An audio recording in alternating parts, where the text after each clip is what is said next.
আজি অসমবাসীৰ বাবে আমাৰ বাবে এটা অত্যন্ত সৌভাগ্যৰ দিন। যথেষ্ট মই আবেগিকো হৈ পৰিছো।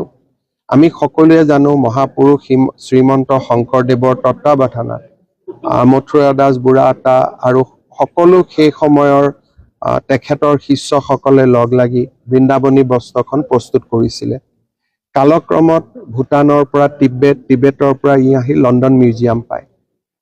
কোনোবা যদি লণ্ডন মিউজিয়ামত আহি তাক দেখিছে বেলেগ কথা, কিন্তু কোনো অসমীয়াই আজিলৈকে তাক নিজ চকুৰে দেখিবলৈ সৌভাগ্যৱান হোৱা নাছিল। আজি আমি এখন ঐতিহাসিক চুক্তি চহী কৰিলো, যাৰ জৰিয়তে ব্ৰিটিছ মিউজিয়ামে বিচৰা ধৰণে এটা সুন্দৰ মিউজিয়াম অসমত JSW ফাউণ্ডেশ্যনে গঢ়ি তুলিব।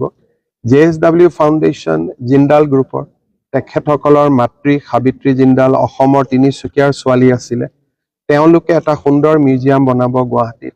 ব্ৰিটিছ মিউজিয়ামে তাক পৰীক্ষা কৰিব আৰু যেতিয়া তেওঁলোকে দেখিব যে এই মিউজিয়ামটোত আমি same temperature, same humidity, same lighting আমি ৰাখিব পাৰিম বৃন্দাবনী বস্ত্ৰখন, যাতে ই ফ্ৰেজাইল হৈ নাযায়, বেয়া হৈ নাযায়, তেতিয়া তেওঁলোকে আমাক বস্ত্ৰখন আনিবলৈ অনুমতি দিব। আমি ভাবো যে মিউজিয়াম আমি 2027 চনৰ আগভাগত সম্পূৰ্ণ কৰিম আৰু 2027 চনত বৃন্দাবনী বস্ত্ৰ আমি অসমলৈ প্ৰদৰ্শনৰ বাবে লৈ যাব পাৰিম। সি পিছত আকৌ ব্ৰিটিছ মিউজিয়ামলৈকে উভতি আহিব। কিন্তু যিহেতু মিউজিয়ামটো থাকিব, গতিকে আমি ব্ৰিটিছ মিউজিয়ামৰ পৰা আৰু আপুৰুগীয়া সম্পদ মাজে মাজে প্ৰদৰ্শনৰ বাবে লৈ যাব পাৰিম। আপোনাৰ ব্যক্তিগত অনুভৱটো জানিব বিচাৰিম।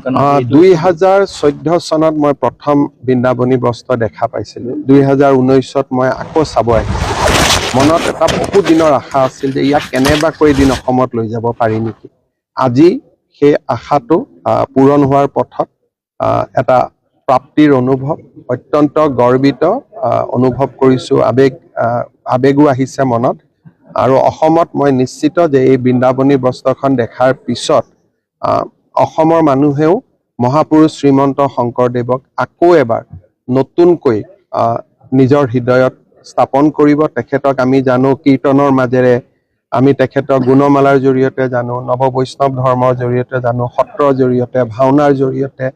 বৃন্দাবনী বস্ত্ৰৰ পৰাও বা বৃন্দাবনী বস্ত্ৰৰ বিষয়েও আমাৰ নৱ প্ৰজন্মই মহাপুৰুষ শ্ৰীমন্ত শংকৰদেৱক বুজি উঠিব।